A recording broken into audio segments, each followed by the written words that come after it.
Bago tayo umusad sa iba pang bahagi po ng ating Bombo Network News, kapiling naman natin sa kabilang linya ang kinatawan ng Bicol Saro Party List, si Representative Terry Ridon. Pabatiin natin sa Bombo Radio Philippines sa ating mga tagapakinig at tagapanood. Magandang umaga po sa inyo. Si Bombo Dennis, Hamito po ito. Together with me, si Bombo Jaira Hangayo. Welcome to the program. Magandang umaga. Maraming salamat sa pag-imbita. Representative Ridon, ano po yung inyong assessment doon sa pag-usad na ng pagdinig ng House Committee on Justice sa impeachment case ni Vice President Sara Duterte?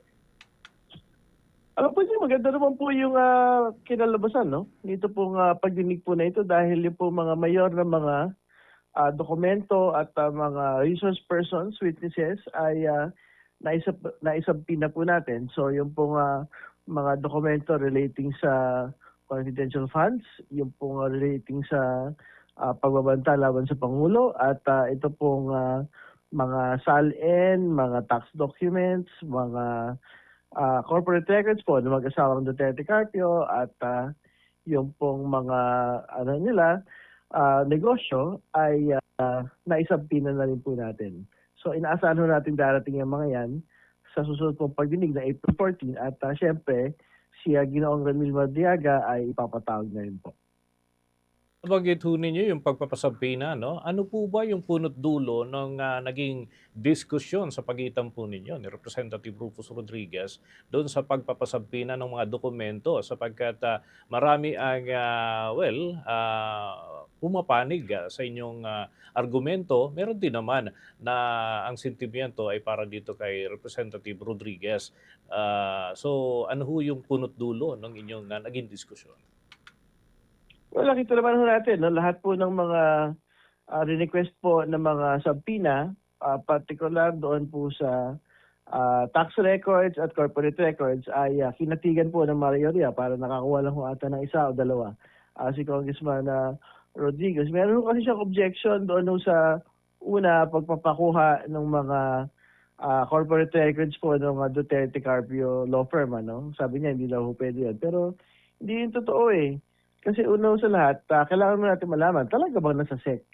Ito pong law office po niya na mag-asawa po Duterte Carpio. Pangalawa, kailangan din natin makita talaga dyan yung ano ba talaga itsura ng pangpinansya na sitwasyon, no? Nung po kanya po law firm. Ang sinasabi nila kasi, ay hindi nyo pwedeng gawin yan kasi mayroong lawyer-client confidentiality. Pero sa isang bahagi, tama sila kung ang kinukuha po ng subpoena ay yung pong mga pinag-usapan, paksa na pag-uusap po ng mga abogado at ng kanila pong mga kliyente, at yung pong listahan po ng mga kliyente. Wala hong ganoon. Ang hinihingi natin, ano itsura ng mga audited financial statements ng Duterte Carpio Law Firm kung meron man silang registration sa Securities and Exchange Commission. Ganyan naman ho yung same request po natin sa lahat na iba pang mga kumpanya at entidad na nakasulat po doon sa SALN ng pangalawang Pangulo for 2023 at 2024. Ayun. Categorical answer, Representative Ridon, may gagarantihan niyo po ba? Sapagkat ito yung agam-agam ng ilan na hindi aabot doon sa lawyer and client discussion, at the very least assurance from your end, Representative Ridon. Tama ko yun. Very clear naman ho yung lawyer-client confidentiality. Ang hindi ko pwede pag-usapan sa mga committee hearing dyan, yung paksa ng pag-uusap sa pagitan ng abogado at ng kanya pong kliyente. Pangalawa, yung pong listahan kung sino po yung mga kliyente ng pong mga abogado. Pero wala akong pagbabawal na makakuha po ng aktual na numero ng kita ng isa pong law office. Kasi totoo, yung pinakamalalaking mga law office sa bansa, naka-register sa SEC yan. So, nagsasubmit po sila taon-taon nung po kanilang mga financial statements. So, tingin ko wala akong pagsagka sa ganito pong prinsipyo. Yung pong pagkuha po ng komite nung pong mga financial statements po ng Duterte Carpio Law Firm, kung meron man sila talagang registration sa SEC. Kasi yung po muna kailangan natin malaman registrado ba sila sa SEC? Linagay nila yan dun sa kanila pong SALN. I see. Akin hong katandem dito si Bombo Jaira ay may ilang punto rin po na nais maitanong sa inyo. Bombo Jai. Okay, Representative, matapos yung pahayag ng kampo ni Vice President Sara Duterte na hindi sila dadalo at kinekesyon pa nga yung jurisdiction ng komite, gaano katagal yung inaasahang itatagal ng committee hearings? At tuloy-tuloy lang po yan. So may mga na-define na po ng mga scheduled dates, no?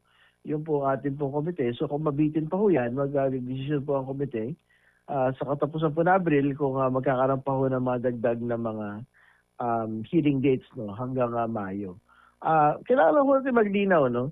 Doon sa contradiction sa pagitan ng posisyon po ng pangalawang Pangulo at ng kanya pong mga abogado. Kasi doon po sa sulat ng ating pong pangalawang Pangulo, ang sinasabi ho niya ay dapat ibasura na ng komite yung po mga impeachment complaints dahil wala namang ebidensya. Sa kabilang banda, ang sinasabi po ng defense panel, hindi kami magpa-participate dahil unconstitutional yung proceeding ng po House Justice Committee. Magkaiba ho yun, bangga ho yun.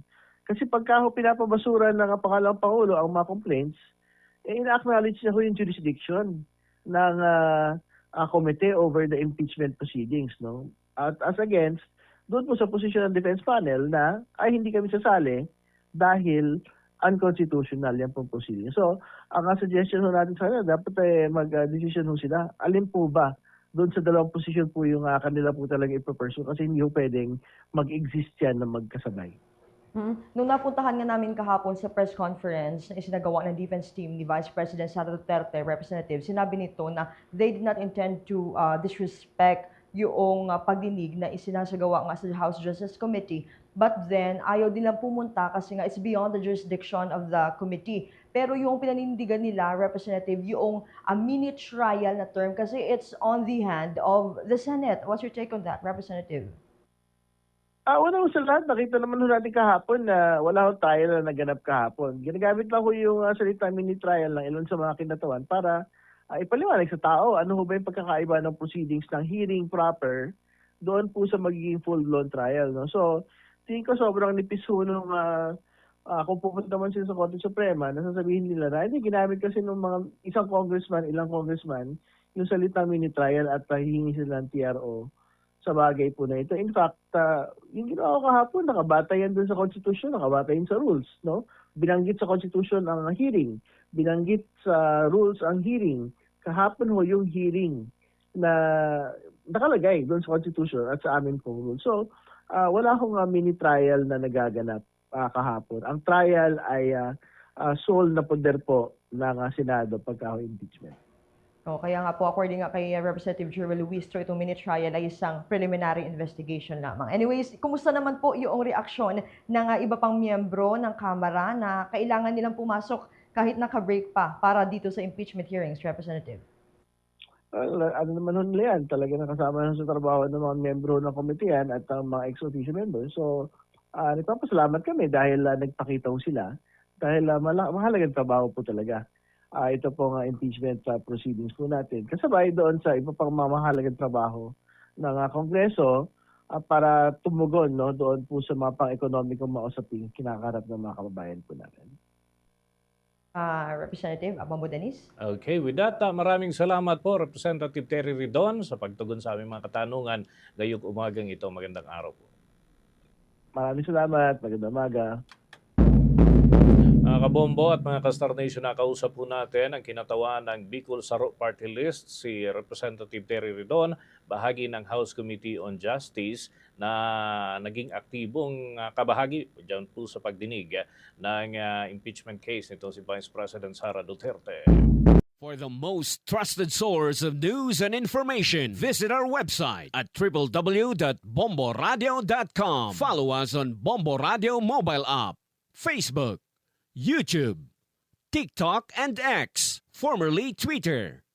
Like, share, and stay connected. Anytime, anywhere.